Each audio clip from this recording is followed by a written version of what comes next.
Halo teman-teman, saya mau cerita ya tentang teman saya yang sekarang sudah almarhum. Jadi teman saya ini sudah almarhum dan beliau itu dulu meninggalnya karena gagal ginjal. Nah ini cerita yang cukup menyedihkan ya menurut saya.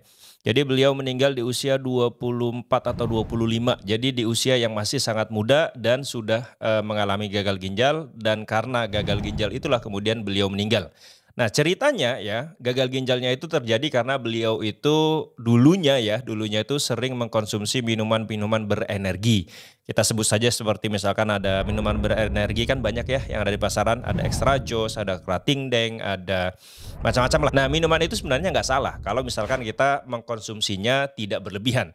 Cuma waktu itu teman saya, ya itu ceritanya ketika masih SMA kelas 3. Jadi ketika SMA kelas 3 itu kan kita lagi sibuk-sibuknya tuh, ada les, ada bimbel, ada ini untuk mencapai kelulusan, untuk mencapai, target nilai tertentu agar kita bisa lulus. Zaman kita kan dulu gitu ya, kalau mau lulus SMA ada targetnya. Nah kemudian ya karena kelas 3 ini aktivitasnya sangat padat, akhirnya dia kelelahan. Nah suatu ketika dia mencoba minuman berenergi. Ketika sedang lelah, minum minuman berenergi, pakai es atau pakai susu atau pakai apapun, itu kan rasanya enak sekali. Nah, di saat dia minum pertama, dia ngerasa bahwa badannya jadi lebih enak, lebih plong, lebih fresh, lebih segar.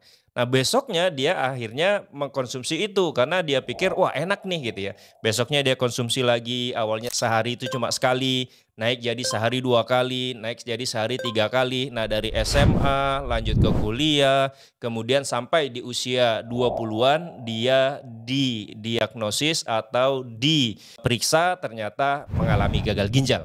Dan kemudian dia harus cuci darah, terus, gagal ginjalnya semakin parah dan kemudian meninggal. Nah, teman-teman ini jadi pelajaran ya, buat saya pribadi dan buat kita semua bahwa kita memang harus menjaga gaya makan kita, gaya hidup kita, makan apa saja, minum apa saja, kita olahraga atau tidak ya, begadang atau tidak, nah itu kita harus jaga. Kita harus lebih perhatikan, lebih memperhatikan apa yang kita makan dan apa yang kita kerjakan ya. Semoga kita semuanya sehat walafiat. Terima kasih.